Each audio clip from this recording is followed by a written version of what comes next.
ખીચુની handy recipe તમારી સાથે share કરી, જે આપણે ટિફિનમાં લઈ જઈ શકીએ, આપણો પોતાનો ડબ્બો ભરી શકીએ, હસબન્ડને આપી શકીએ, અથવા કોઈ મહેમાન આવ્યા હોય, ગેટ ટુગેધર હોય, પાર્ટી હોય, ભજન હોય, તો એ બધી જગ્યાએ આપણે કેવી રીતે સર્વ કરી શકીએ એ રેસીપી તમે જોઈ. તો આજે તમારી સાથે શેર કરું છું દૂધીના ઢોકળાની રેસીપી. એ પણ એકદમ હેન્ડી છે, લંચ બોક્સ માટે ઉત્તમ છે, વેજીટેબલ્સ આપણા પેટમાં જાય છે અને ખૂબ જ હોંશે હોંશે ખવાય છે, હાથ બગડતા નથી. વન્સ અગેન તો ચોક્કસ જુઓ અને બનાવો. બેસનના ઇન્સ્ટન્ટ ખમણ, જેને 1 મિલિયન વ્યૂઝ સાથે તમે લોકોએ આવકાર્યા, આજે શીખવા જઈ રહ્યા છે દૂધીના ઢોકળા.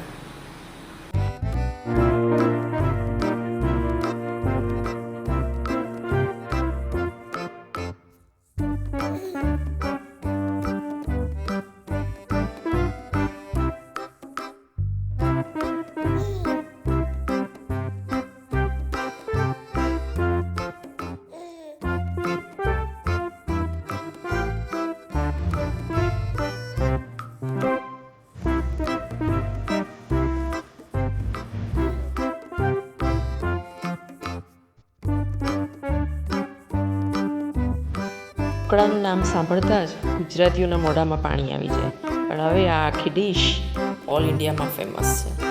સરસ દૂધીના પોચા ઢોકળાની રેસીપી તમારી સાથે શેર કરી રહી છું. દૂધી ખાવાનું નોર્મલી ગમતું હોતું નથી, દૂધીનું શાક કોઈનું એટલું ફેવરેટ હોતું નથી. તો આટલી દૂધી, જેમાંથી 1 વાટકી છીણ નીકળશે, એના હું તમને ઢોકળા શીખવાડવા જઈ રહી છું. સૌથી પહેલાં ઢોકળા બનાવતા પહેલાં આપણે સ્ટીમર મૂકી દેવાનું, જેથી પાણી ગરમ થઈ રહે. અને હવે એના ઇન્ગ્રીડિયન્ટ્સ જોઈએ. 1 બાઉલ સૂજી, કચરેલું આદું, કચરેલા મરચાં, મીઠું, છીણેલો દૂધીનો 1 બાઉલ અને દહીં. સાથે લઈશું 1 પેકેટ ઈનો. ચાલો તો બધું મિક્સચર રેડી કરીએ અને બેટર બનાવીએ. સૌથી પહેલાં સૂજી લઈ લઈશું. ત્યારબાદ તેની અંદર દૂધી એડ કરી દઈશું. દૂધીમાં પાણી હશે અને સૂજી પલળવાની ચાલુ થઈ જશે. જુઓ, 1 મોટો બાઉલ દૂધી, અને આનાથી થોડો વધારે પણ તમે એડ કરી શકો છો. 1 બાઉલ દહીં. બધા જ હેલ્ધી ઇન્ગ્રીડિયન્ટ્સ આમાં જઈ રહ્યા છે અને સરસ રીતે આપણે મિક્સ કરીશું. અને જેમ મિક્સ કરતા જઈશું તેમ દૂધીનું પાણી અને દહીંનું પાણી એ બધું સૂજી એબ્સોર્બ કરવા માંડશે, એટલે સૂજી ફૂલવા માંડશે. દહીં થોડું ખાટું હોય તો ખાટા ઢોકળા થશે. મેં અહીંયા મોડું દહીં લીધું છે, એટલે કેવું પણ દહીં તમે લઈ શકો છો.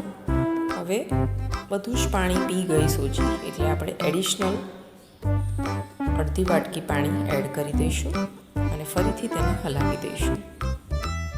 સરસ ઢોકળામાં જેવું બેટર હોય એવું આપણે તૈયાર કરવાનું. આવી રીતે આપણે શાકભાજીનું ખીરું કરીશું તો છોકરાઓ કેવી જાદુઈ રીતે શાક ખાઈ જતા હોય છે. દૂધીનું શાક નોર્મલી નથી ભાવતું હોતું, પણ આવી રીતે તમે શાક ખવડાવી શકો છો અને એના તત્વો બધા જળવાઈ રહે છે, કેમ કે આપણે એને બાફીને બનાવીએ છીએ. તો બેટર આપણું રેડી થઈ ગયું છે, પણ એને થોડી વાર આપણે ઢાંકીને રાખીશું અને ત્યારબાદ જેટલી સૂજી ફૂલવાની હશે તે ફૂલી જશે. 10 થી 12 મિનિટ ઢાંકી રાખીશું. ત્યાં સુધી આપણે 1 બાઉલ લઈશું, તેને આપણે ગ્રીસ કરી લઈશું. આ જ બાઉલમાં આપણે ઢોકળા બનાવીશું, તેથી એને સરસ રીતે આપણે ગ્રીસ કરી લઈશું, એટલે ઢોકળા આપણા સારી રીતે ઉખડી જાય. ચાલો આપણે જોઈ લઈએ કે ખીરું કેટલું ફૂલ્યું છે, અને જરૂર હોય તો તેમાં પાણી એડ કરીશું. સરસ રીતે આપણે આને તે હલાવી દઈશું. અને અત્યારે એવું લાગે છે કે સૂજી વધારે ફૂલી ગઈ છે, એટલે બીજું અડધી વાટકી પાણી આપણે એડ કરી દઈશું. સૂજી અલગ અલગ મળતી હોય છે, તેથી પાણીનું પ્રમાણ તમારે એ રીતે એડજસ્ટ કરવું. ઢોકળા તો આપણે બનાવતા જ હોઈએ છીએ. આજની રેસીપી શાકભાજી ખાવા માટેના ઢોકળા બનાવ્યા છે, તે ચોક્કસ તમે લોકો ટ્રાય કરજો. ખીરું આપણું આ ટાઈપનું તૈયાર થઈ જવું જોઈએ. હવે આપણે મસાલા નાખી દઈએ. કચરેલું આદું, લીલા મરચાં, પ્રમાણસર મીઠું, આ બધું જ આપણે નાખી અને ફરીથી તેને હલાવી દઈશું. મસાલા અંદર નાખીશું તો ખૂબ જ સરસ ઢોકળા બને છે અને આદુનો ટેસ્ટ એકદમ સરસ આવે છે. સરસ રીતે આપણે તેને હલાવી દઈશું.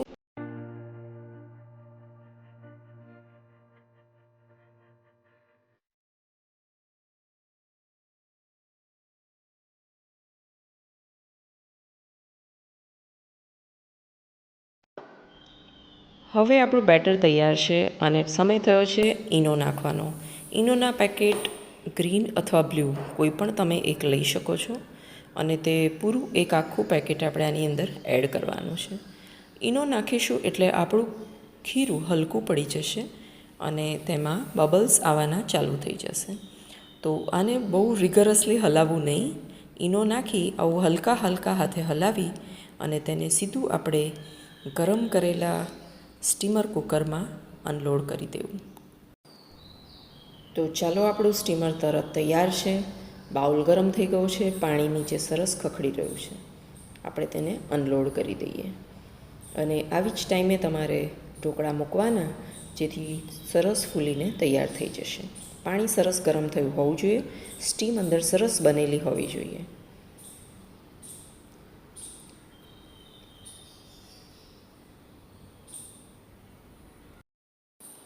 હવે બધું જ ખીરું આપણે નાખી દીધું છે અને અહીંયા હું લાલ મરચું અને મરી પાવડર સ્પ્રિંકલ કરી રહી છું. તમારે પ્લેન બનાવવા હોય તો ચાલે અને તમારે પીળા બનાવવા હોય તો અડધી ચમચી હળદર નાખી શકાય. તો એકદમ સિમ્પલ રેસીપી છે અને શાકભાજી ખાવાનો આપણો મુખ્ય હેતુ આમાં ખરેખર પૂરો થાય છે. દૂધીનું શાક નોર્મલી બહુ બધા બાળકોને નથી ભાવતું હોતું, મોટાઓને પણ નથી ભાવતું હોતું. તો દૂધીના ઢોકળા ચોક્કસ બનાવવા જ જોઈએ બધાએ. 10 મિનિટ રાખી અને આપણે ચેક કરીશું. ઢોકળા થઈ જ જતા હોય છે નોર્મલી, અને એનું પ્રોસિજર તમે ચમચી કે ચપ્પુ કંઈ પણ નાખી અને ચેક કરી લો. જો એ ક્લીન નીકળે તો સમજી જવાનું કે ઢોકળા થઈ ગયા છે. કોઈ પણ રીતે તમે આને ચેક કરી શકો છો. તો સરસ ઢોકળા આપણા તૈયાર થઈ ગયા છે. હવે આપણે ઢોકળા માટે વઘારની તૈયારી કરીશું. તમે વઘાર ન કરો તો પણ એમને એમ ખાઈ શકાય છે. તેના માટે 2 થી 3 ચમચી તેલ લઈ અને તેને સરસ ગરમ થઈ રઈ, લીલા મરચાં અને લીમડો, આ 3 જ વસ્તુ આપણે વઘારમાં નાખીશું અને તેને ઉપરથી સ્પ્રિંકલ કરીશું, જેથી ઢોકળાનો ઉપરનો બેઝ સરસ ચીકણો થઈ જાય અને એ કડક ન થઈ જાય. વઘાર કરવાથી ઉપરનો સરફેસ સરસ પોચો રહેશે. લીલા મરચાં અને લીમડાનો વઘાર તૈયાર છે. ચાલો આપણે તેને એડ કરીએ ઢોકળામાં. વઘાર એડ કરવાથી ઉપરનો સરફેસ સરસ પોચો રહેશે અને ઓઇલી રહેશે, જેના લીધે ઢોકળા સુકાઈ નથી જતા.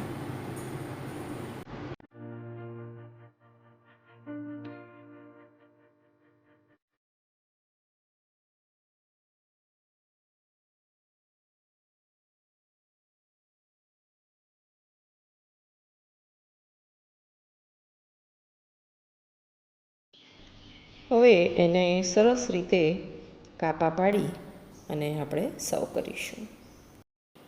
તો ચાલો ચેક કરીએ ઢોકળા કેવા બન્યા છે, કેટલા સોફ્ટ બન્યા છે અને કેટલા ફૂલ્યા છે.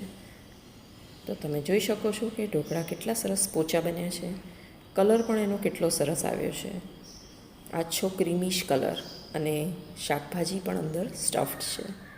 તો આ રેસીપી વધારેથી વધારે લોકોને શેર કરજો.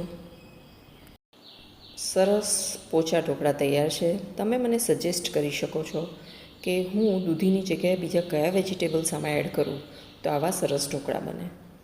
તો આનો જવાબ તમારે ચોક્કસ મને કમેન્ટ બોક્સમાં આપવાના છો. મારા કમેન્ટની હું રાહ જોતી હોઉં છું. ચાલો ઢોકળા ખાવાની મારી સ્ટાઇલ જોઈએ. મને આની ઉપર ગ્રીન ચટણી લગાવીને ખાવા ખૂબ પસંદ છે. સરસ તીખા તમતમતા મારી સ્ટાઇલના ઢોકળા ચોક્કસ ટ્રાય કરજો.